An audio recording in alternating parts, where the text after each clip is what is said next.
अपने आप में एक योगी बन सकता है। अपने कर्मों से मैं भी भूखा ना रहूं, साधु ना भूखा जाए। हमारे यहाँ कोई ड्रेस कोड पॉलिटिक्स में नहीं है। सफेद पोशाक पहने हुए तो गांधी टोपी पहन लिया और तो ठीक है, पहने, उसके अनुरूप आचरण भी करे ना। कोई निर्दोष मुस्लिम आके बता दे कि मैं निर्दोष था, मेरे साथ अन्याय हुआ है, कोई नहीं बोल सकता। अगर किसी ने सरकारी संपत्ति पे कब्जा किया है तो उसके लिए क्या करूं? आरती लेके जाऊं, थाली सजाऊं उनकी? अगर हम उसको मस्जिद कहेंगे तो फिर विवाद होगा। हमें ज्ञानवापी बोल देना चाहिए। मुझे लगता है कि भगवान ने जिसको दृष्टि दी है वो देखे ना। त्रिशूल मस्जिद के अंदर क्या कर रहा है? बोलने से और भाषण करने से सामाजिक न्याय आ जाएगा? परिवारवाद, जातिवाद, यही सामाजिक न्याय है। किसने रोका था यूपीए को? किसने रोका था यूपी में समाजवादी पार्टी को? किसने रोका था वेस्ट बंगाल में इतने दिनों से टीएमसी की गवर्नमेंट है? किसने रोका है वहाँ पे? क्यों वहाँ माताएं रो रही हैं? भारत के अंदर ये लोग अल्पसंख्यक के नाम पर अपने लिए विशेष अधिकार की मांग करते हैं। प्रश्न है कि ये वीडियो बनाने के बाद 2 महीने तक क्यों इसको सुरक्षित करके रखा गया था और फिर संसद के एक दिन पहले ही क्यों जारी हुआ? दोस्तों को कांटा बोलने वाला व्यक्ति कभी उसके ऊपर पुष्प की वर्षा नहीं होती है। आज जो पाकिस्तान में हो रहा है उसके कर्मों का फल है ये। Nation first. अगर देश में किसी को रहना है तो उसको राष्ट्र को सर्वोपरि मानना होगा, अपने मत और मजहब को नहीं। मीडिया के रिपोर्टर के रूप में अगर आप तुलना करें तो महर्षि नारद थे।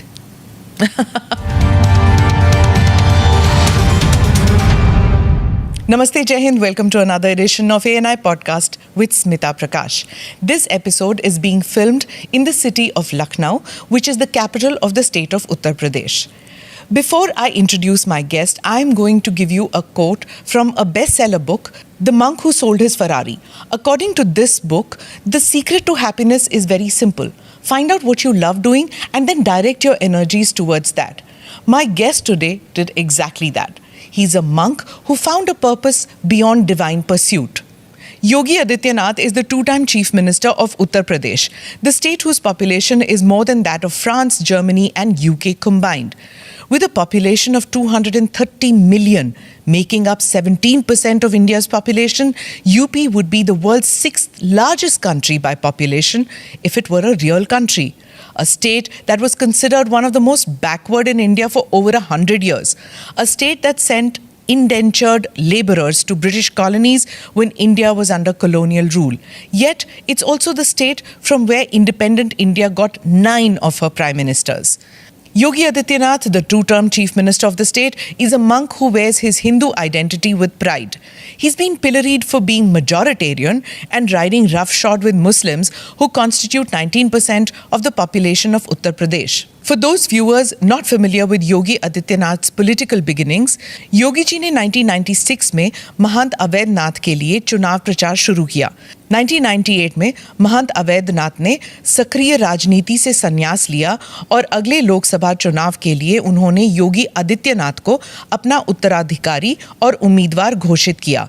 और फिर 1998 में योगी आदित्यनाथ 26 वर्ष की आयु में गोरखपुर निर्वाचन क्षेत्र से सबसे कम उम्र वाले लोकसभा सदस्य बने। Today's conversation with Yogi Adityanath is going to be something which has never been seen before. That much I can promise you.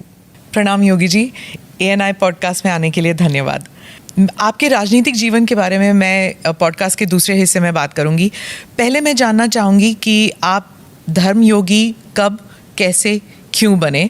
क्योंकि इतनी छोटे से उम्र में आप में ये त्याग की भावना क्यों जागी? आप साइंस के स्टूडेंट थे, तो साइंस और धर्म ये कैसे मिलाप हुआ? देखिए, सबसे पहले हम लोगों को धर्म समझना पड़ेगा। भारत की परंपरा को अगर हम जानना चाहेंगे तो भारत ने केवल उपासना विधि को धर्म नहीं माना है। कर्तव्य और सदाचार को धर्म को का एक रूप माना है और धर्म को उससे जोड़ करके देखा है। धर्म एक व्यवस्था है, एक वे ऑफ लाइफ है, जिसको आप एक जीवन पद्धति कह सकते हैं। वो जीने की एक कला है। विज्ञान उसके उन्नयन का एक माध्यम है। अध्यात्म उसकी चरम स्थिति, यानी साइंस उसका एक बहुत छोटा सा पार्ट है। हम जब भौतिक दृष्टि से देखते हैं तो साइंस का एक अन्वेषण होता है, एक एक्सपेरिमेंट हो जाता है। लेकिन जब चेतना का विस्तार हम करेंगे तो चेतना का वह विस्तार अध्यात्म की एक नई ऊंचाइयों तक पहुंचाएगा, जहां पे व्यक्ति किसी कार्य का केवल सृष्टा ही नहीं बनेगा बल्कि उसका दृष्टा भी बन सकता है। और यही वैदिक ऋषियों ने किया था जी। इसलिए स्वाभाविक रूप से एक सीमित क्षेत्र और एक सीमित भूमिका के साथ आगे जाने के बजाय उसमें स्वयं प्रवेश करके देखो क्या है, तो बहुत कुछ देखने को मिल रहा है। तो उन चीज़ों को लेकर के इसलिए मैंने अध्यात्म का सहारा लिया और उससे आगे बढ़ करके फिर उस अन्वेषण की यात्रा हमारी लगी हुई, एक साइंस के स्टूडेंट के साथ साथ एक योगी के रूप में उस दिशा में आगे कार्य कर रहे हैं। नाथ समुदाय के बारे में कुछ बताइए हमें कि उसमें ऐसी क्या बातचीत थी कि जो आप इतनी कम आयु में आप जुड़ गए उस समुदाय से? देखिए, नाथ संप्रदाय भारत का प्राचीनतम संप्रदायों में से एक है। यह भारत की एक उस विशिष्ट साधना पद्धति का प्रतिनिधित्व करता है जो वास्तव में व्यवहारिकता को लिए हुए है और व्यवहारिक दृष्टि है। यद्यपि सभी संप्रदायों की अपने अपने दर्शन हैं, अपने अपने मंत्र हैं, अपनी अपनी पद्धतियां हैं, सब में श्रेष्ठता है। और उसमें मुझे जो उचित लगा मैंने उस समय वो किया। और उस समय के जो सर्वश्रेष्ठ संतों की परंपरा थी, महंत अवेद्यनाथ जी महाराज को मैंने अपने पूज्य गुरुदेव के रूप में चयन करके मैंने उनसे दीक्षा ली। एक गुरु का मिलना, वो भी एक it's a matter of luck भी कहिए, फेट कहिए। तो जब आप मिले उनसे तो आपको उसी वक्त पता लग गया था कि ये मेरे गुरु बनेंगे? देखिए, पता किसी को नहीं लगता है और ये लक भी नहीं है, ये जन्म जन्मांतर का प्रारब्ध है और ये उसी के साथ जुड़ता है। देखिए, आप जिस घर में पैदा हुए हैं तो आप लिख के थोड़े गए थे, आपका प्रारब्ध था। आप ENI के माध्यम से कार्य करेंगे, जन सेवा का कार्य करेंगे, यह भी एक प्रारब्ध है। ऐसे ही ये हर एक व्यक्ति के साथ जुड़ा हुआ है। उसके लिए हमें चेतना को अपने विराट विस्तार देना होगा, समझ में सब आ जाएगा। तो जब आपने अपने घर में बताया कि मैं गुरु से मिला हूँ, मैं घर छोड़ के त्याग की ज़िंदगी बिताना चाहता हूँ, तब घर में रिएक्शन क्या हुआ? नहीं, देखिए, कोई माँ बाप इसके लिए अपनी सहमति नहीं देता है, क्योंकि उनका अपना एक दायरा है। उनका एक दायरा है जो उनका एक सीमित क्षेत्र है। उस सीमित क्षेत्र को, उसी को बंधन कहते हैं। हमारे यहाँ कहा गया ना, मन एवं मनुष्याणाम कारणम बंध मोक्षयो।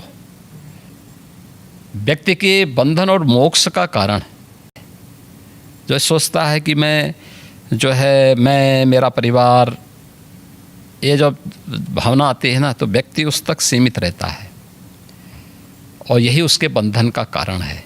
जो उस बंधन को तोड़ करके बाहर निकलता है वही उसकी मुक्ति का माध्यम बनता है, उसके मोक्ष का कारण बनता है। और उस बंधन को जो भी तोड़ेगा, ये बंधन हर एक क्षेत्र में व्यक्ति के जीवन में आते हैं। कष्ट हुआ आपको? विद्यार्थी अगर अपने बंधन को नहीं तोड़ेगा, एक क्लास में ही कहेगा कि नहीं मुझे तो इसी क्लास में रहना क्योंकि मुझे अच्छा लगता है, क्या वो अगली क्लास में जा पाएगा? नहीं जा पाएगा।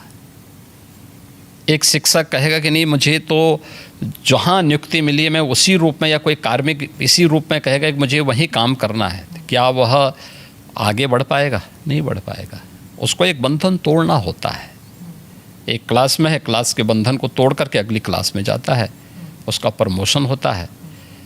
तो हर एक व्यक्ति के जीवन में इस प्रकार की स्थितियाँ आती हैं।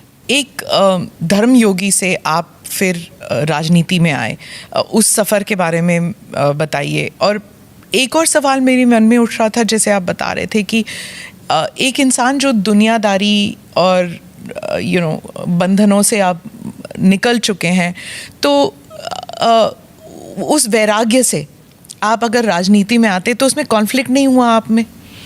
देखिए, यही अंतर है। धर्मयोगी नहीं, योगी योगी होता है। और मैं एक योगी हूँ।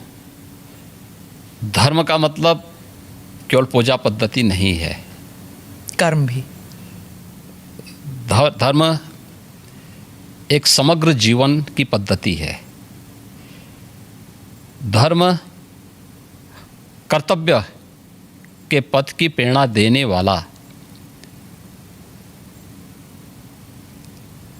उस पथ का की ओर अग्रसर करने वाला, आग्रही बनाने वाला एक मार्गदर्शक है। हम उसको केवल पूजा पद्धति तक सीमित नहीं कर सकते। एक योगी के रूप में एक परिवार के बंधन को तोड़ करके समाज के इस विराटता के साथ अपना जुड़ाव हुआ है। इसलिए उस विराटता के साथ जोड़ करके अपने आप को कार्य करना। दूसरा, एक योगी का मतलब ये नहीं कि वह केवल अपने स्वयं की मोक्ष प्राप्त करने के लिए, आध्यात्मिक लाभ के लिए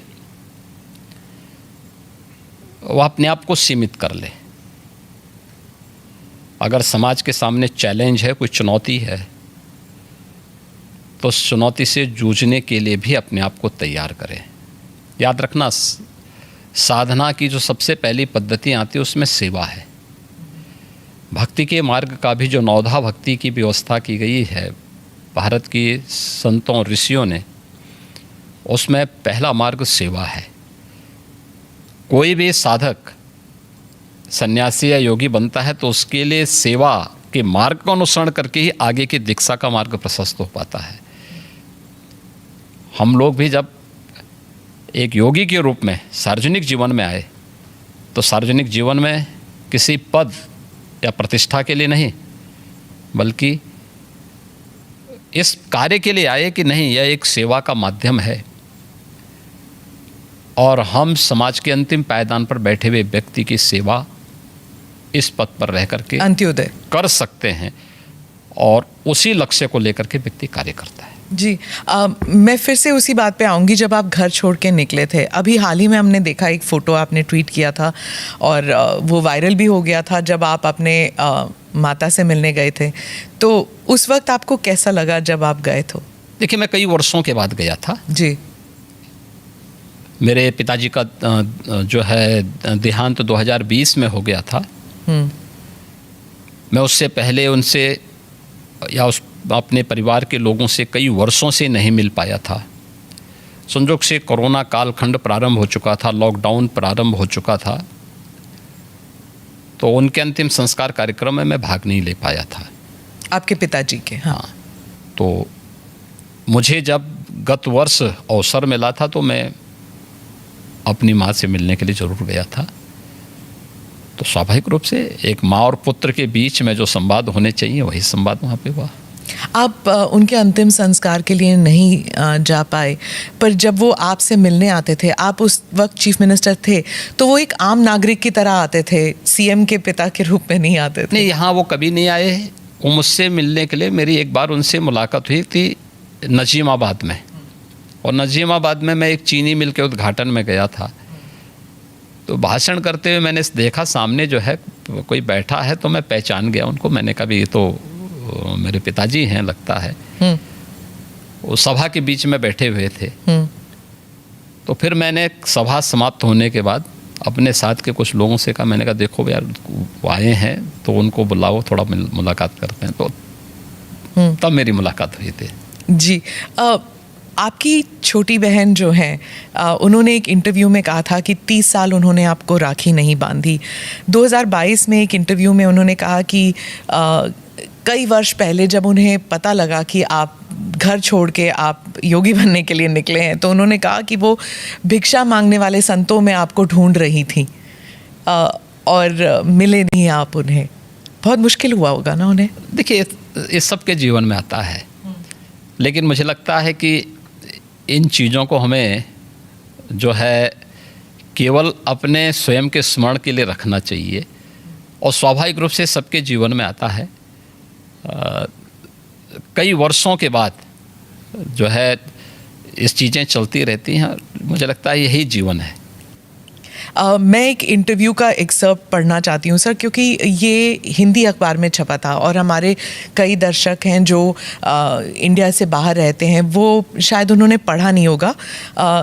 ये पढ़ के मुझे बहुत कठिन लगा जब मैंने पढ़ा, तो कि कैसे महसूस कर रही होंगी वो। मैं पढ़ के सुनाती हूँ।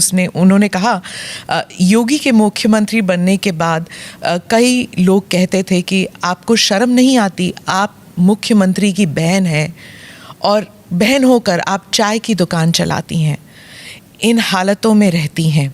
मैं उनको एक ही बात कहूँगी, मैं गरीब हूँ, ये मेरा नसीब है। शर्म तब आनी चाहिए जब आप कोई गंदा काम कर रहे हों, किसी के हक का छीन कर खा रहे हों। मैं तो मेहनत करके अपनी गुजर बसर करती हूँ। हाँ, ठीक बात है। मैं इसलिए पूछ रही हूँ सर, क्योंकि आमतौर पर लोग समझते हैं ना कि चीफ मिनिस्टर हो या फिर सांसद हो, विधायक हो, इनके इर्द गिर्द लोग जो हैं इतने धनी हो जाते हैं और फिर सार्वजनिक जीवन में इसलिए आते हैं कि जो धन कमा चुके हैं उसे प्रोटेक्शन के लिए। और एक ये इंटरव्यू है आपकी बहन का।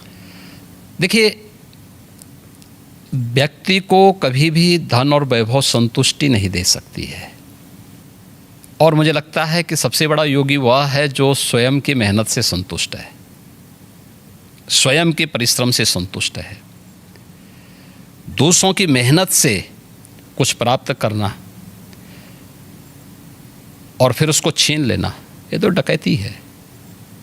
उसके अलग अलग रूप देख सकते हैं आप समाज में, और मुझे लगता है सबसे निंदनीय कर्म यही है। और यही अंतर है एक योगी और एक सांसारिक मनुष्य में। एक सांसारिक मनुष्य के बारे में शास्त्रों में कुछ बातें कही गई हैं कि वह त्रुटियां अवश्य करेगा, हमेशा भ्रमित होगा। तीसरा, वह हमेशा उसके मन में दूसरों को धोखा देने की प्रवृत्ति होगी। और चौथी बात उनके लिए जो कही गई है, वह कही गई है कि वह अपनी सीमित दृष्टि से भविष्य का अनुमान नहीं लगा पाएगा। इसलिए जो है सारा द्वंद्व तो इसी सब का है। पर आपकी तो ट्रेनिंग हुई होगी ना, गुरुजी ने आपको सिखाया होगा। मैं क्या कह रहा हूँ ना, लेकिन हम लोग उनका तो कुछ नहीं ना आपके परिवार का। इसलिए मैं क्या कह रहा हूँ ना, हर व्यक्ति अपने आप में एक योगी बन सकता है, एक योगी बनने की सामर्थ्य ले सकता है।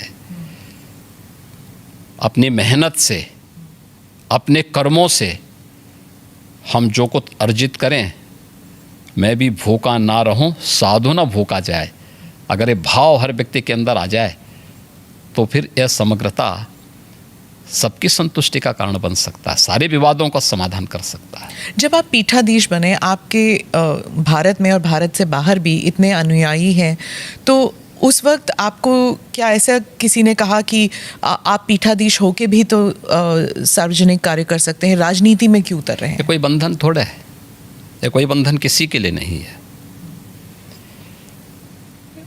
हम मनुष्य पहले हैं, उसके बाद योगी हैं या सन्यासी है। और मैंने आपको बताया ना कि एक योगी के रूप में समाज के प्रति जो मेरे कर्तव्य हैं, उन कर्तव्यों का निर्वहन करूं मैं। सेवा को धर्म को मैं सेवा का माध्यम बनाऊं, इससे बड़ी बात और क्या हो सकती है, और हम वही कर रहे हैं। तो एक सन्यासी का कर्तव्य क्या होता है? क्या वही जो एक जो कर्म कर रहा है अपना, ये चाहे पत्रकार हो या फिर राजनीतिक। हाँ, हर व्यक्ति, हर जीवन, हर व्यक्ति कर सकता है, हर व्यक्ति कर सकता है। आपका आप मुझे एक बात बताइए कि सबसे बड़े जो है मीडिया के रिपोर्टर के रूप में अगर आप तुलना करें तो महर्षि नारद ही थे। आप मुझे हैं थे कि नहीं थे? नारद जी रिपोर्टर, चलिए सबसे बड़े रिपोर्टर तो ये थे कि वो हर लोक की सूचना, इस लोक में इस लोक की सूचना दूसरे लोगों तक पहुंचा देते थे। वो क्या थे? वो एक सन्यासी तो थे। और मैं एक बात बताऊं कि सन्यासी ने किस कालखंड में अलग अलग क्षेत्रों में प्रवेश करके कार्य नहीं किया हो। मैंने तो पत्रकारिता का उदाहरण आपके सामने दे दिया है, और भी उदाहरण हैं, बहुत सारे ऐसे उदाहरण हैं। तो अब इसको आप कैसे कह सकते हैं, कैसे कह सकते हैं कि नहीं हुए? धर्म के बारे में आप कह रहे थे कि it's a way of life, सिर्फ पूजा पाठ के साथ ना जोड़ा जाए, उसे अलग भी देखना चाहिए। एक बार आपने कहा था, लेकिन आपके साथ जैसे आपकी जो वेशभूषा है, इसलिए क्या लोगों ने आपको ये नहीं कहा कि अब आप सन्यासी की वेशभूषा जो है वो अलग कर दीजिए, अब आप राजनीति में जा रहे हैं, संसद में जा रहे हैं? हमारे यहाँ कोई ड्रेस कोड पॉलिटिक्स में नहीं है। ड्रेस कोड इसमें नहीं होता था ना, सफेद पोशाक पहने हुए तो गांधी टोपी पहन लिया, और तो ठीक है, पहने, उसके अनुरूप आचरण भी करें ना। देखिए, यह वेशभूषा हमारी इसलिए है, लोगों की दृष्टि में हमेशा बने रहें और लोग हमारे विचलन पे उंगली भी उठा सकें और विपरीत परिस्थितियों में साथ में खड़े भी हो सकें। और इसीलिए इस प्रकार की वेशभूषा को एक चैलेंज के रूप में स्वीकार किया जाता है हमेशा। कैसे? ये एक दृष्टि भी देती है और साथ साथ व्यक्ति को पतन के गर्त से बचाने के लिए भी उसे हमेशा सचेत भी करती है। और इस दृष्टि से हम लोग हमेशा उसके प्रति कैसे, मैं चैलेंज समझी नहीं कि कैसे चैलेंज इसलिए है क्योंकि जो व्यक्ति इससे पहले जो आपने नेता की परिभाषा की है, उस वेशभूषा में रहते थे, उनके कर्मों को भी दुनिया जानती है। दुनिया ने उस सब कुछ देखा है, अपनी आंखों से देखा है। और हमारे सामने भी चैलेंज है कि हमें अपने आप को परफॉर्म करके साबित करना है, जिससे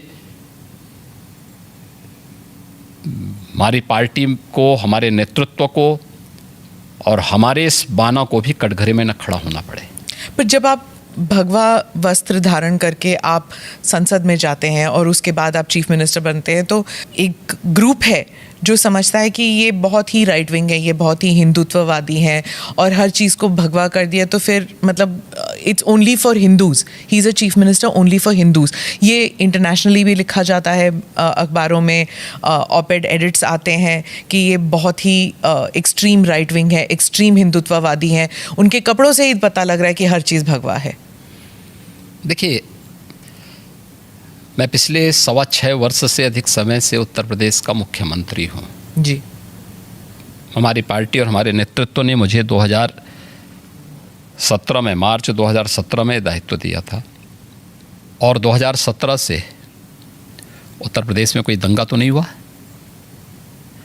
मुझे एक बात बताइए, दंगा होता था तो केवल हिंदू मरता था क्या? केवल हिंदू की संपत्ति चलती थी?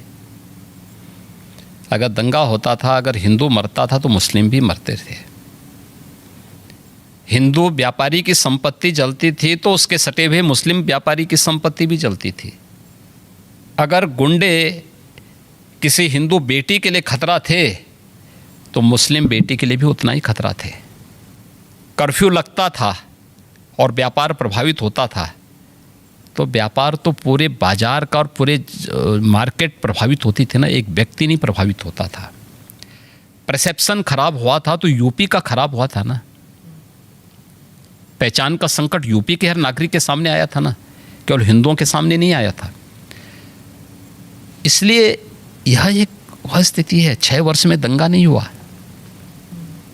आज आप देख रहे हैं यूपी में ना, 6 वर्ष में कोई दंगा नहीं हुआ, 6 वर्ष में कोई कर्फ्यू नहीं लगा, 6 वर्ष में सारे पर्व और त्यौहार शांतिपूर्ण तरीके से संपन्न हुए। ये बड़ी बड़ी बातें करने वाले लोग देखें तो कैसे चुनाव होने, नगर निकाय का चुनाव, पंचायत चुनाव यूपी का, विधानसभा का चुनाव यूपी का, और वेस्ट बंगाल में भी पंचायत के चुनाव हुए थे, क्या हाल हुए थे। वे लोग वेस्ट बंगाल बनाना चाहते हैं देश को, जिस प्रकार से वेस्ट बंगाल में भी टीएमसी की गवर्नमेंट ने किया था। दोनों में अंतर है। हमने ढोंग नहीं किया, कोई पाखंड नहीं किया। हर एक को चुनाव लड़ने का अधिकार, उसका अधिकार है भाई, उसको मिलना चाहिए। वो चुनाव लड़े, जीतने की सामर्थ्य होगी जीतेगा। हमें सामर्थ्य होगी हम जीतेंगे, हमें सामर्थ्य नहीं है तो नहीं जीतेंगे, और नहीं जीतना चाहिए हमें अगर हमें सामर्थ्य नहीं है तो। लेकिन अगर कोई व्यक्ति विरोधी ही क्यों ना हो, अगर उसमें सामर्थ्य है, योग्यता है, उसको जीतना चाहिए। ये उसका लोकतांत्रिक अधिकार है। कैसे हम उससे उसे वंचित कर सकते हैं। लेकिन कुछ लोग सत्ता में आकर के जबरन पूरी व्यवस्था को कैद कर देना चाहते हैं, और जो वेस्ट बंगाल में हमको देखने को मिला सबको, कैसे वहाँ विरोधी दलों के कार्यकर्ताओं को मारा गया। ये चीज़ें आंखों को खोलने वाली हैं। इस पे तो कोई बोलता नहीं, इस पे कोई टिप्पणी नहीं करता है, सब मौन है। 1990 में कश्मीर में जो कुछ हुआ, उस सब पे सब लोग मौन थे। आखिर ये दोहरा दृष्टिकोण क्यों? और इसीलिए पब्लिक विश्वास नहीं करते इन लोगों में। योगी जी के डर से? यहाँ पर मेरा कौन डर है? नहीं, आपने एक बार कहा था ना कि एक हाथ में माला है, एक हाथ में भाला है। बुरा क्या तो है? तो बुरा एक क्या आपका एक जो आक्रामक तरीका है टू डील विद माफिया, क्या इसकी वजह से यहाँ पर है? नहीं नहीं, देखिए हम लोग तो सज्जनों के लिए जितने संवेदनशील हैं, दुर्जनों के लिए उतने ही कठोर भी हैं। और इस शासन की रणनीति है, शस्त्रेण रक्षते राष्ट्रे शास्त्र चिंता प्रवर्तते। यानी व्यवस्था सबकी सुरक्षा के लिए आवश्यक है। सुरक्षा सबको, कानून का राज होगा, लेकिन कानून को बंधक बनाने की छूट किसी को नहीं दी जाएगी। कोई भी हो, कतई नहीं देंगे। आपने ये भी कहा था कि कानून जो है वो मानव के लिए होना चाहिए, दानव के लिए नहीं। ठीक बात है। पर एक कॉन्स्टिट्यूशनल डेमोक्रेसी में सर, हर जीव जंतु के लिए कानून एक जैसा होना चाहिए। मतलब शेर भी शिकार कर सकता है, गाय के लिए भी उतना ही हक है। क्या आप शेर को रोकते हैं क्या? नहीं तो आप शेर को बोलिए ना जंगल में जाके, नहीं रोक सकते। वही आप बोले ना कि शेर महाराज शिकार मत करिए, आपको हम रोटी खिलाएंगे, जाइए रोटी खिलाइए। तो वही मैं कह रही हूँ कि कानून में मैं वही कह रहा हूँ, वह एक वहाँ की नेचुरल व्यवस्था है, और वह नेचुरल व्यवस्था, दंड का प्रावधान, यह एक व्यवस्था का प्रावधान है। और वह व्यवस्था, वह प्रावधान कानूनन ही लागू होती है, गैर कानूनी तरीके से नहीं लागू होती तो है। चीफ मिनिस्टर कैसे तय कर सकते हैं कौन मानव है कौन दानव? चीफ मिनिस्टर कहाँ तय करते हैं? चीफ मिनिस्टर तो एक बात बोलते हैं कि भाई देखो शांति बनी रहनी चाहिए। हम तो हमेशा शांति का उपदेश देते हैं। कुछ लोग तो नहीं मानते कि आप शांति, सिर्फ शांति, मतलब आप बुलडोज़र बाबा, ये सब आपके साथ, आपके नाम के साथ जुड़ा हुआ है, और आपका जो एक सिस्टम बना है, बाकी चीफ मिनिस्टर्स भी उसको कॉपी करने लग गए हैं। मुझे एक जब आप बुलडोज़र बाबा हैं तो वहाँ बुलडोज़र मामा भी आ गए हैं। मुझे एक बात बताइए, जितने बड़े प्रदेश में इंफ्रास्ट्रक्चर का डेवलपमेंट होना चाहिए कि नहीं होना चाहिए? जी। और क्या इंफ्रास्ट्रक्चर के लिए क्या आज भी हम कुदाल और फावड़ा लेकर के जाएंगे कि हमें उसके लिए बुलडोजर और आधुनिक मशीनें चाहिए? बुलडोजर बाबा उसके लिए नहीं कहा जाता आपको सर, आप भी जानते हैं। अब इंफ्रास्ट्रक्चर के मार्ग में कोई बाधक होगा। यहाँ पहले होता क्या था, कोई कार्य स्वीकृत होता था, अभी पैसा अलॉट हुआ नहीं कि माफिया जाके ज़बरदस्ती हड़प करके सामान गिरा देते थे। अब लैंड का अलॉटमेंट हो रखा है कि यह हाईवे यहाँ से अयोध्या के लिए बनना है, ये बाराबंकी होते हुए बनना है, तो सत्ता प्रायोजित माफिया क्या करते, कहते नहीं नहीं अब ये यहाँ से नहीं बनेगा, हमारी सुविधा इधर से है, हम इसको यहाँ से बना करके वो अपना वहाँ पे मिट्टी और गिट्टी सब गिराना प्रारंभ करते थे। आधा दोरा काम छोड़ के पैसा निकाल लेते थे। ये सत्ता में बैठे हुए लोगों की हिम्मत नहीं थी कि उन माफियाज को रोक सके। आप मुझे बताइए, इस माफिया के लिए बुलडोजर चला करके उसको ध्वस्त करके जो अलॉटमेंट सरकार ने तय कर रखा है, इस पे ही हाईवे बनेगा और उसी पे नियम के अनुसार कार्य होगा, ये तय करना इस सरकार का काम है या नहीं है? यही सरकार का कार्य है और सरकार यही कर रही है। पर जैसे आपके प्रदेश में 19% मुसलमान पॉपुलेशन है और कई लोग कहते हैं, उस समुदाय के लोग कहते हैं कि आप वो बुलडोज़र को उनके घरों को तोड़ने में इस्तेमाल करते हैं। किसी कोई निर्दोष मुस्लिम आके बता दे कि मैं निर्दोष था, मेरे साथ अन्याय हुआ है, कोई बता दे, कोई नहीं बोल सकता। और फिर न्यायपालिका तो सबके लिए खुली है ना। पर जैसे अगर किसी ने कानून तोड़ा है, जैसे ये माफिया के लोग हैं, पर उनका घर तोड़ना क्यों ज़रूरी पड़ गया? नहीं, अगर किसी ने सरकारी संपत्ति पे कब्जा किया है तो उसके लिए क्या करूं? आरती लेके जाऊं, थाली सजाऊं उनकी, जो अब तक होता था? उत्तर प्रदेश की जनता क्या चाहती है? उत्तर प्रदेश की जनता यही चाहती थी कि उनको सुरक्षा मिले और इन गुंडा तत्वों पर, इन माफियाज पर सख्ती हो। बीजेपी को प्राप्त जनादेश इस शक्ति की ओर लगातार इशारा करती है, आम पब्लिक के सेंटिमेंट को इसके साथ जोड़ती है। 19 से 20% आबादी हो या 100% आबादी, कानून का राज सबके हित में है और वही समृद्धि का मार्ग भी आगे बढ़ाएगी, वही प्रदेश में एम्प्लॉयमेंट जनरेट करेगी, वही प्रदेश की बेटियों को सुरक्षित करेगा और यही उत्तर प्रदेश के अंदर किया गया है। आपने विधानसभा में कहा कि हम माफिया को मिट्टी में मिला देंगे, तो जब ऐसे, वो उमेश पाल मर्डर के केस में हुआ था शायद, तो जब ऐसे होता है तो सोशल मीडिया में फैल जाता है, चलो जी अब गाड़ी उलटने वाली है, योगी जी को बुलाओ। जब अमृतपाल भी भाग गया था तो कहते योगी जी के, अगर योगी जी के राज में होता तो ये तो कभी ना होता, वो तो गाड़ी उलट ही देते। देखिए, कानून का राज हर हाल में होना चाहिए और सुरक्षा की गारंटी हर व्यक्ति को मिलनी चाहिए। सरेआम एक अधिवक्ता की कोई हत्या कर दे, ये स्वीकार्य नहीं हो सकता है। और जो लोग इन माफियाज को संरक्षण करते थे तो उनको विधानसभा में ही संदेश दिया गया था कि माफिया को बहुत संरक्षण दे हो, ये माफिया मिट्टी में मिल जाएंगे, चिंता मत करो। आप रिग्रेट नहीं करते हैं ये आपने जो कहा? नहीं, काहे, किस बात के लिए? कुछ भी गलत नहीं था। यही तो आपका जो ये आक्रामक एक स्टाइल है, उस स्टाइल को बहुत से लोग कॉपी करने लग गए हैं, या उस स्टाइल को लेकर एक योगी स्टाइल बन गया है कि देखिए, हाँ, कोई स्टाइल नहीं है। देखिए हम लोग, आप मना करें, हम लोग तो एक सामान्य उसके तहत काम करते हैं। देखिए, जो समाज के अनुकूल है, एक सामान्य नागरिक के अनुकूल है, प्रदेश के अनुकूल है, हम वही करेंगे। विधानसभा में आपके और अखिलेश जी के बीच में जैसे जब स्पीचेस चलती हैं, आप कुछ कह देते हैं, फिर वो वापस कुछ कहते हैं, फिर आक्रमण, आप जैसे कोई इंडिया पाकिस्तान मैच चल रहा हो वैसे चलता है आपका। देखिए, कोई इंडिया पाकिस्तान नहीं है, हिंदुस्तान है ये। पाकिस्तान तो दलिद्रता की नई पराकाष्ठा को प्राप्त कर रहा है और उत्तर प्रदेश देश का सबसे समृद्ध राज्य है। उत्तर प्रदेश प्रकृति और परमात्मा का प्रदेश है। इतनी फर्टाइल लैंड हमारे पास है, किसान यहाँ पर समृद्ध है,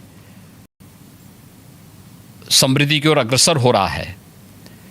इसलिए उत्तर प्रदेश के किसी भी पक्ष को, चाहे वह सत्ता पक्ष हो या विपक्ष हो, पाकिस्तान से उसकी तुलना नहीं होनी चाहिए। इंडिया के बारे में आप क्या कहते हैं? INDIA जो विपक्ष का वह इंडिया नहीं बोलना चाहिए। I.N.D.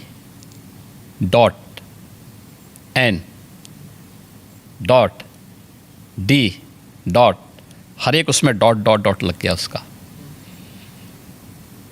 तो चोला बदलने से पिछले कर्मों से मुक्ति नहीं मिल जाएगी।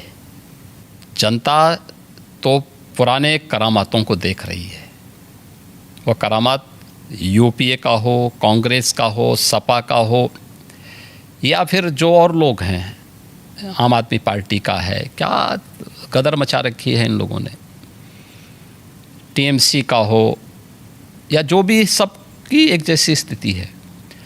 तो इसलिए ये लोग चोला बदल करके देश को भ्रमित करना चाहते हैं।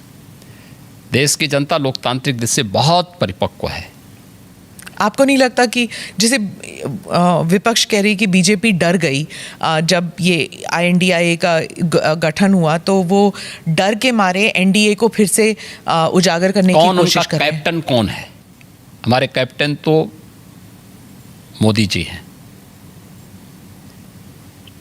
Team BJP, team NDA, team India के कैप्टन के रूप में देश को नेतृत्व दे रहे हैं। सभी बीजेपी से जुड़े हुए सभी दल, जितने भी हमारे एलाइज हैं, वे सब एक नेता के रूप में। एनडीए ने जो अपना मैनिफेस्टो तैयार किया है, कॉमन मिनिमम प्रोग्राम अपना जो तय किया है, पिछले 9 वर्षों के अंदर वह प्रभावी ढंग से लागू हुआ है। सामाजिक न्याय बोलने से और भाषण करने से सामाजिक न्याय आ जाएगा? सामाजिक न्याय, परिवारवाद, जातिवाद, यही सामाजिक न्याय है। उस गरीब के घर में शौचालय बने, उस गरीब को मकान मिले, उस गरीब को राशन मिले, उस गरीब को स्वास्थ्य की सुविधा मिले, उस युवा को रोजगार की व्यवस्था हो, उस किसान के जीवन में भी खुशहाली आए, उस महिला को भी सुरक्षा के साथ, सम्मान के साथ जीने का अधिकार मिले। किसने रोका था यूपीए को? किसने रोका था यूपी में समाजवादी पार्टी को? किसने रोका था वेस्ट बंगाल में इतने दिनों से टीएमसी की गवर्नमेंट है? किसने रोका है वहां पे? क्यों वहां माताएं रो रही हैं? क्यों वहां बेटियां अपने आप को सुरक्षित महसूस कर रही हैं?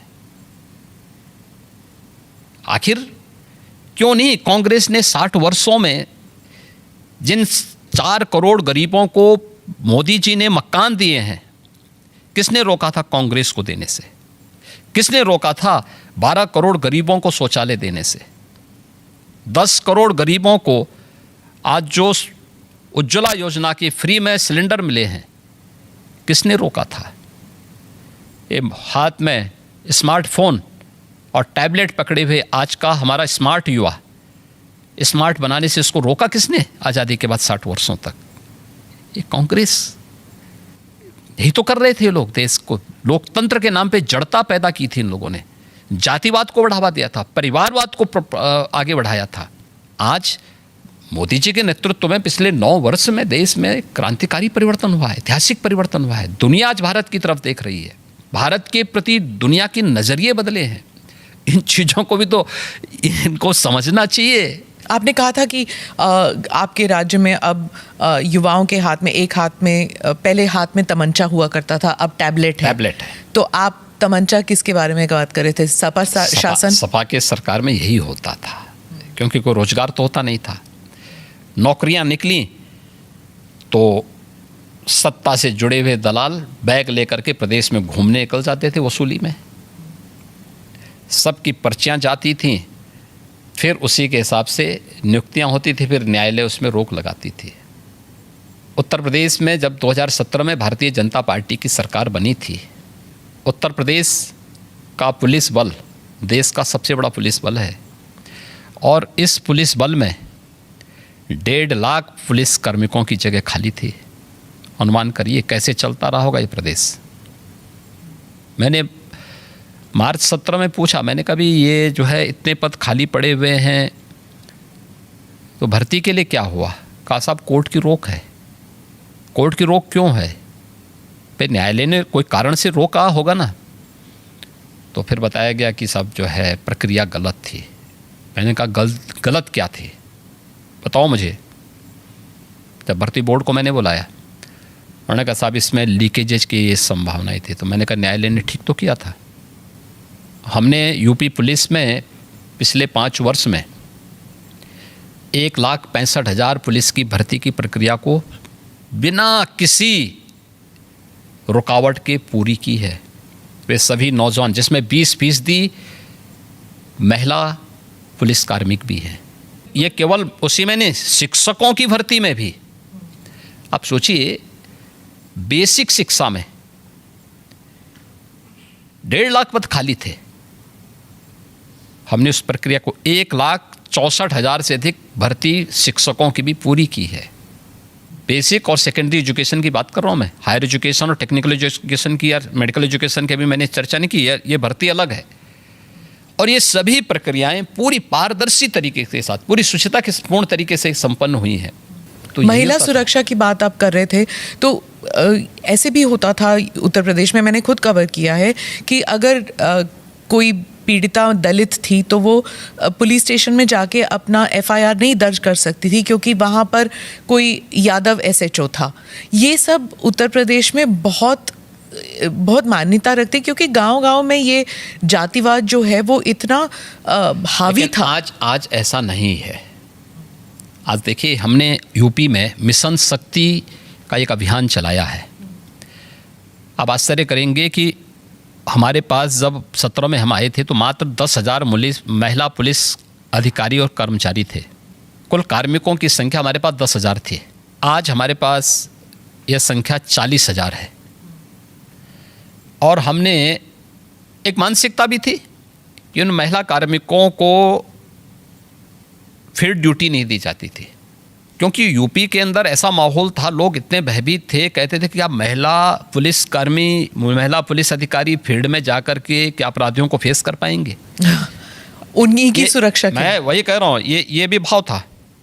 तो मुझे जब इस प्रतिवेदन मिले कि हम भी फील्ड में, महिला कार्मिकों ने मुझे इस बात को कहा कि हम भी फील्ड में ड्यूटी करना चाहते हैं, मैंने कहा एकदम इनको ड्यूटी मिलनी चाहिए। तो फिर ये हुआ कि कैसे इसको किया जा सकता। हमने एक मिशन शक्ति का एक अभियान प्रारंभ किया। ये अभियान चल रहा है और इसमें सफलतापूर्वक चल रहा है, जिसमें मैंने हर महिला कांस्टेबल को महिला बीट अधिकारी के रूप में नामित किया है। और उनकी जिम्मेदारी है 57,000 से अधिक ग्राम पंचायतें यूपी में इस समय, लगभग 58,000 हैं। कुछ नगर निकाय में आए हैं, 57,700 के ऊपर अभी भी हमारे पास ग्राम पंचायतें हैं। वे सप्ताह में एक दिन ग्राम पंचायत में जाकर के गांव की सभी महिलाओं के साथ महिला सुरक्षा पे चर्चा करेंगे। आंतरिक या बाह्य कहीं सुरक्षा में कोई सेंध लगाने वाला है तो महिला कांस्टेबल को बताएंगे। और उन सबको पिंक स्कूटर हमने उपलब्ध करवाए हैं, महिला कार्मिक, जो कुछ को करा दिया गया, कुछ को कराया जा रहा है। ऐसे शहरी क्षेत्र में भी। और ये हर सप्ताह उनकी जिम्मेदारी है जाकर के देखना। आज आप देख रहे होंगे महिला यहाँ की बेटियाँ आज पढ़ने के लिए बाहर हॉस्टल में नहीं रहती, आज यूपी में ही अपने कॉलेज में एडमिशन कराती हैं, घर से जाती हैं, अपने माँ बाप के साए में रह करके पढ़ाई कर रही हैं। आज उनके सामने कोई भय नहीं।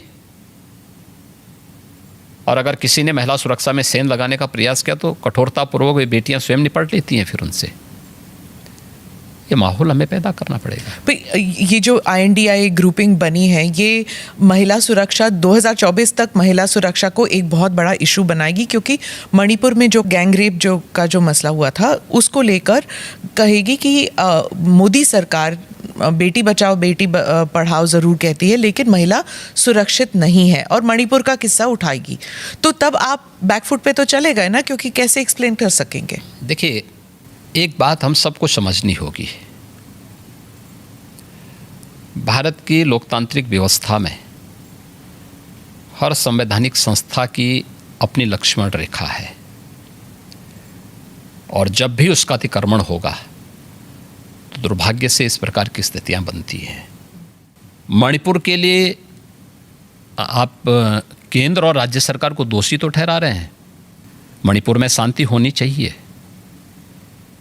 हर व्यक्ति की कामना है, क्योंकि पिछले 9 वर्ष के अंदर जो ऐतिहासिक कार्य पूर्वोत्तर के राज्यों में हुए हैं और प्रधानमंत्री मोदी जी के नेतृत्व में पिछले 9 वर्ष के दौरान मणिपुर हो या जम्मू कश्मीर हो,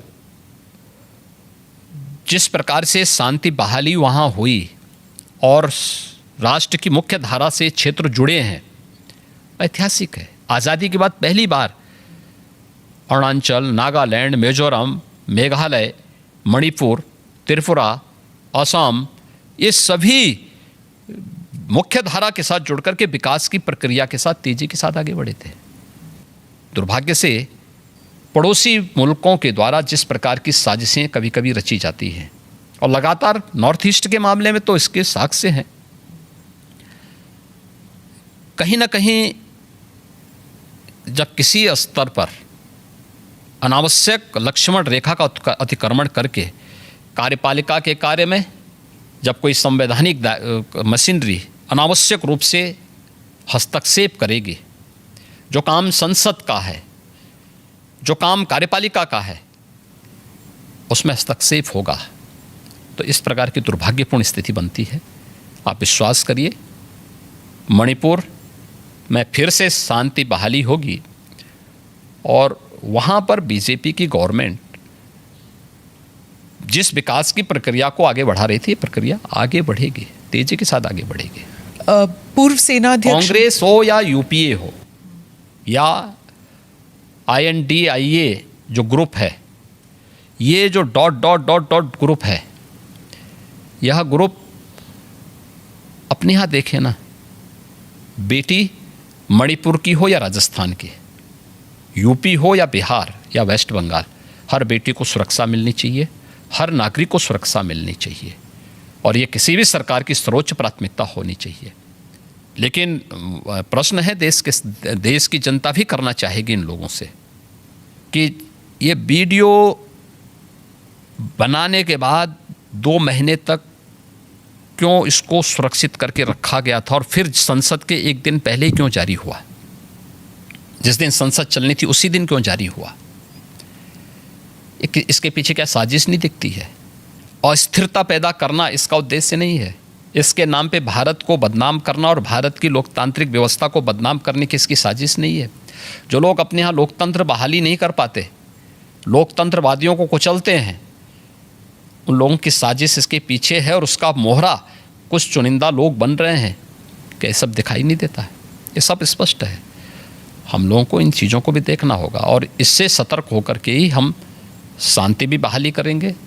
साथ साथ आम जनमानस का विश्वास मोदी जी के प्रति है, और फिर से मोदी जी के नेतृत्व में NDA की गवर्नमेंट बनेगी, इसमें 2024 में कोई संदेह नहीं होना चाहिए। आप राजनीतिक साजिश की बात करते हैं। पूर्व सेनाध्यक्ष मनोज नरवणे ने कहा है कि इसमें एक अंतर्राष्ट्रीय एंगल भी हो सकता है। उन्होंने कहा कि जो भारत के जो एनिमीज़ हैं, चाहे चाइना हो या फिर पाकिस्तान हो, वो हमारे बीच जो लोग हैं और जो फिशर्स हमारे बीच हैं, जो दरारें हैं हम लोगों के बीच, उन दरारों को और डीप और गहरा करना चाहती है। तो इस मणिपुर के किस्से को ही लेकर उन्होंने कहा कि हो सकता है कि उनका भी कोई हाथ हो इसमें। नहीं, मैंने कहा ना कि जो लोग लोकतंत्रवादियों को अपने देश में कुचलते हैं, उनको मणिपुर और भारत का लोकतंत्र कैसे अच्छा लग सकता है? और आपका राज्य भी नेपाल से जुड़ा हुआ है, आप भी एक किस्म से आप भी एक फ्रंटियर हमारे यहाँ स्टेट कोई है। दिक्कत नहीं आएगी। उत्तर प्रदेश सुरक्षित है और उत्तर प्रदेश सुरक्षित रहेगा। INDIA को लेकर बात चल रही थी, तो अगर अखिलेश और राहुल गांधी फिर से वापस आते हैं, जैसे 2017 के चुनाव में आए थे, तो क्या फिर से बीजेपी के लिए? उत्तर प्रदेश में सभी जोड़ियाँ आ चुकी हैं। 2014 में ये सब मिलकर के लड़ चुके हैं, 2017 में, 2019 में, 2022 में, चारों चुनाव मोदी जी के नेतृत्व में भारतीय जनता पार्टी और NDA ने विराट बहुमत के साथ में सफलता प्राप्त की है। और 2024 में उत्तर प्रदेश भी और देश भी इंतज़ार कर रहा है। देश को धोखा देने वाले, देश की जनता को जाति, मत और मजहब के आधार पर बांटने वाले, सामाजिक न्याय के नाम पर परिवारवाद और जातिवाद को प्रश्रय देने वाले, अपने राजनीतिक स्वार्थों के लिए देश को आतंकवाद, नक्सलवाद और अलगाववाद की भट्टी में झोंकने वाले तत्वों को ये देश कभी स्वीकार नहीं करेगा, कभी नहीं स्वीकार करेगा। उनकी पार्टियां सब कहते हैं कि आपकी पार्टी है जो एक सिस्टम लाना चाहती है और उस सिस्टम के अंतर्गत आप जुडिशरी को, इलेक्शन कमीशन को, मीडिया को, सबको दबा के रखते हैं और यूसीसी भी उसी में कह रहे हैं कि यूनिवर्सल सिविल कोड भी उसी रास्ते में एक है। देखिए, यूसीसी के बारे में दुष्प्रचार ज़्यादा है। मुझे एक बात बताइए कि हम न्याय की बात करते हैं, हम सामाजिक न्याय की बात करते हैं और परिवार में न्याय नहीं कर पा रहे हैं। ये शुरुआत परिवार से तो करो। शादी ब्याह का हो या संपत्ति और विरासत का मामला, ये सब पे एक समान रूप से लागू होना चाहिए।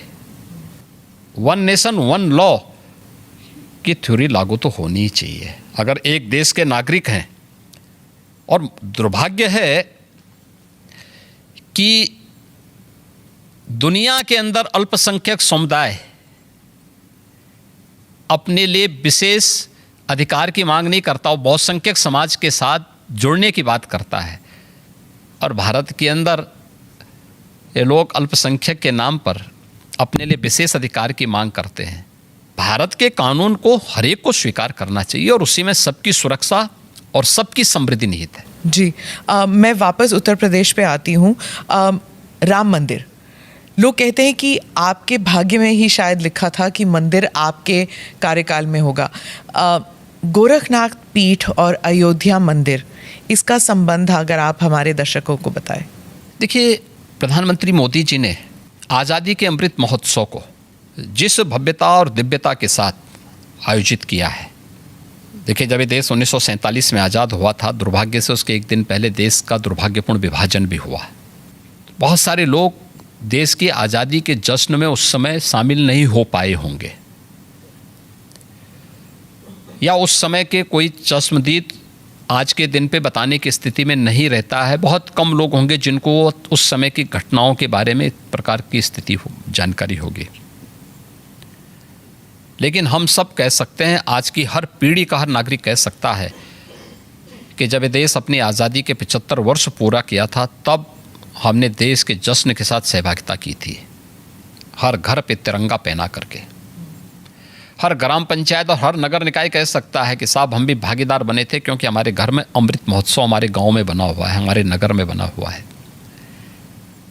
यह कार्यक्रम सफलतापूर्वक संपन्न हुआ और आज़ादी के अमृत महोत्सव के मुख्य संबोधन में प्रधानमंत्री मोदी जी ने देशवासियों को कुछ बात कही थी, कुछ संकल्प दिलाए थे कि 2047 में अगर भारत को दुनिया की एक महाशक्ति के रूप में स्थापित करना, एक विकसित भारत की परिकल्पना को अगर साकार करना है, तो उन्होंने कुछ संकल्प दिलाए थे जो पंच प्रण के रूप में जाने जाते हैं। इस पंच प्रण में विरासत का सम्मान भी है, गुलामी के इंसों को सर्वथा समाप्त करना भी है और नागरिक कर्तव्य भी है। अयोध्या में श्री राम जन्मभूमि का मंदिर निर्माण का कार्य है, ये उसी विरासत का सम्मान है जो कार्य आज़ाद भारत में 1947 में होना चाहिए था। लेकिन दूरदर्शिता का अभाव, भारत की परंपरा और भारत की संस्कृति के प्रति दुराव स्पष्ट दिखाई देता है। अन्यथा यह विवाद 1947 में सुलझ सकता था, 1949 में सुलझ सकता था, इसके बाद भी सुलझ सकता था, कभी सुलझने नहीं दिया गया।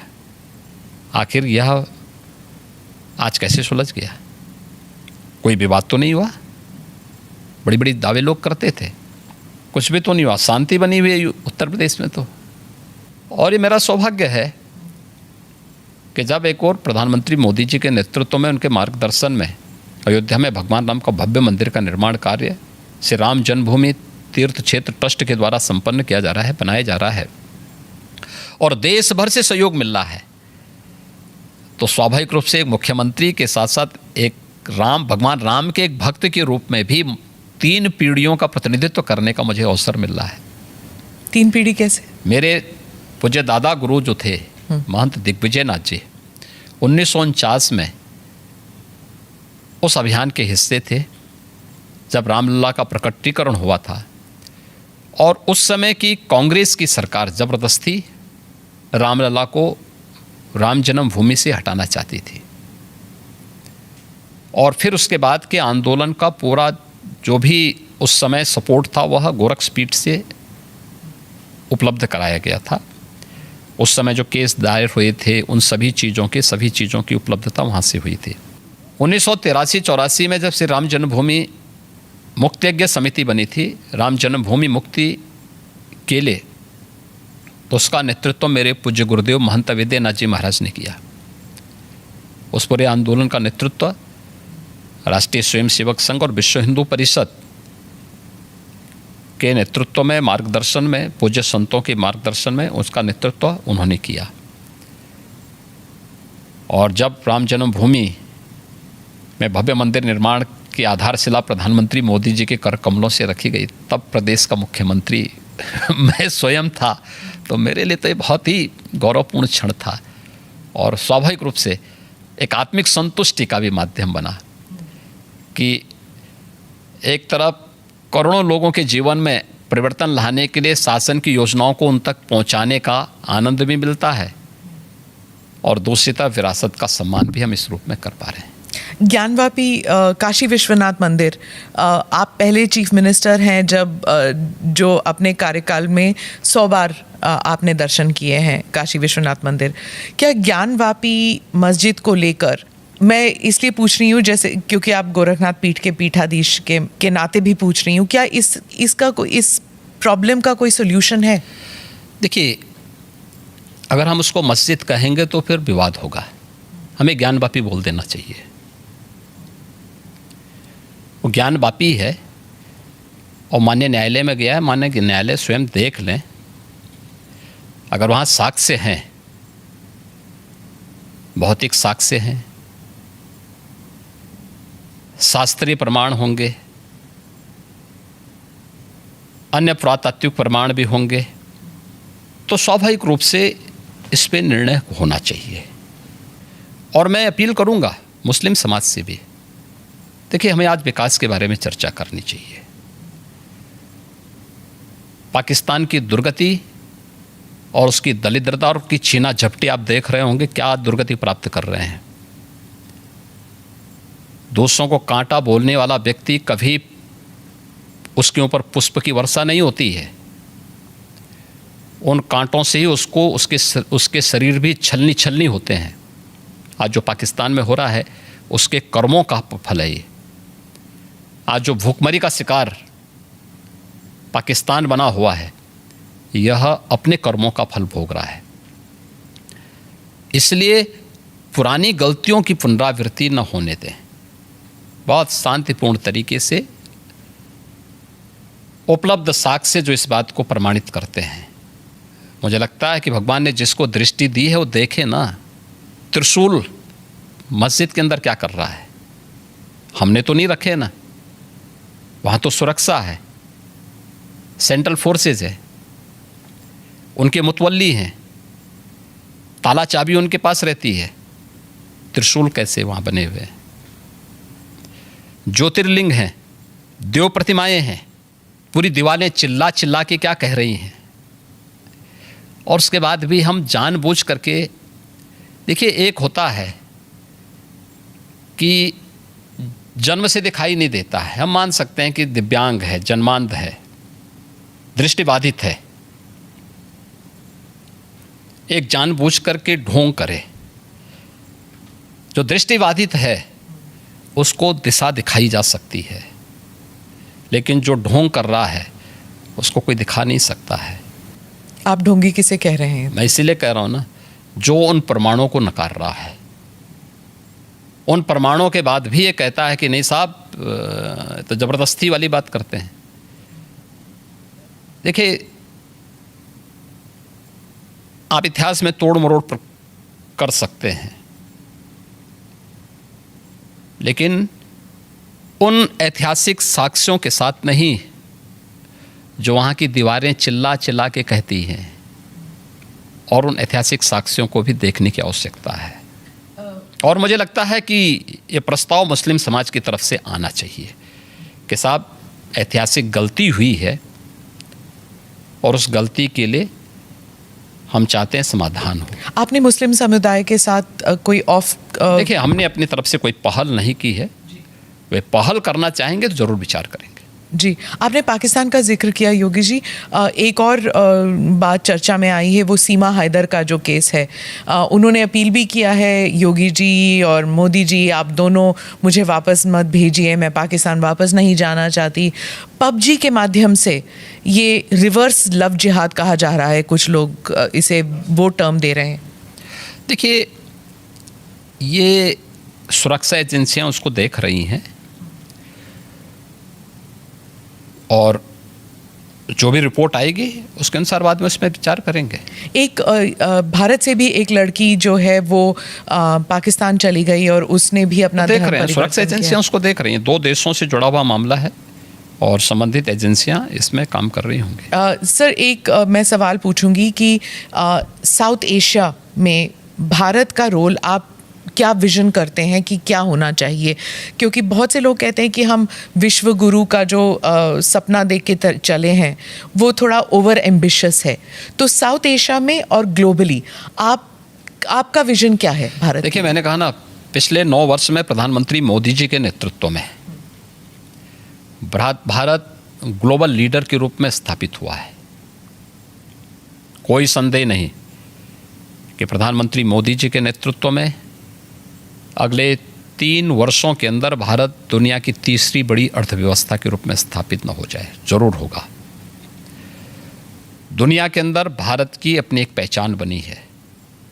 भारत के बारे में लोगों के दृष्टिकोण में बदलाव आया है और जो भारत के बारे में कहा जाता था, आज प्रधानमंत्री मोदी जी के नेतृत्व में वह साकार हो रहा है। सर, अंत में एक सवाल ज़रूर पूछूंगी, क्योंकि ये महाराष्ट्र सदन में हुआ था कि एक विधायक ने कहा था कि जो नारा चल रहा है कि भारत में रहना होगा तो वंदे मातरम कहना होगा, और उनके मज़हब में ये उन्हें परमिशन नहीं देता कि आप खुदा के अलावा किसी और के बारे में आप सिर झुकाएं किसी और के सामने। देखिए, देश संविधान से चलेगा, मत और मजहब से नहीं।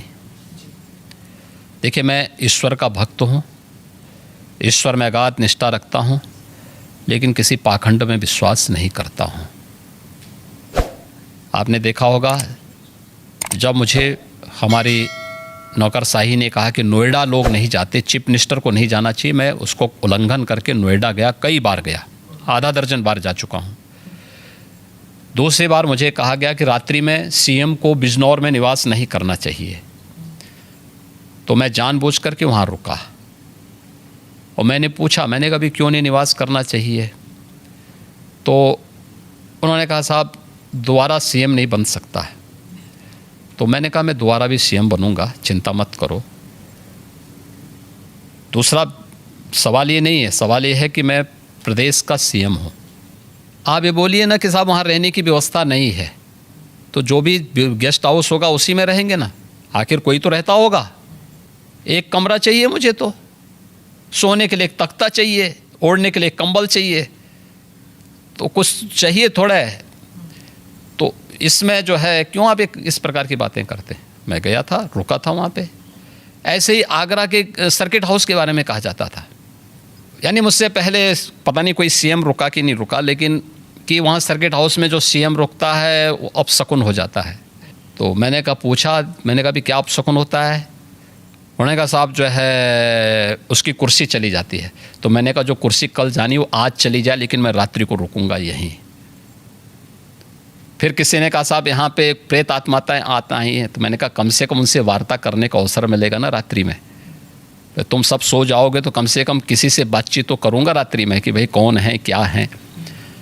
तो पाखंड में हमारा कतई विश्वास नहीं है एक, और इसीलिए मैं इस बात को कह सकता हूँ कि भारत का भविष्य उज्जवल है और 2024 में फिर से प्रधानमंत्री मोदी जी की लीडरशिप में एनडीए बहुमत के साथ आएगी इसमें कोई संदेह किसी को नहीं होना चाहिए। और वंदे मातरम में वापस आती हूँ, वो उसे मैं क्या धर्म कह के रहा साथ जोड़ना हूँ? चाहिए कि नहीं? देखिए, मैं क्या कह रहा हूँ, मैंने पहले कह दिया ना, संवैधानिक व्यवस्था से देश संविधान से चलेगा, मत और मजहब से नहीं। जी।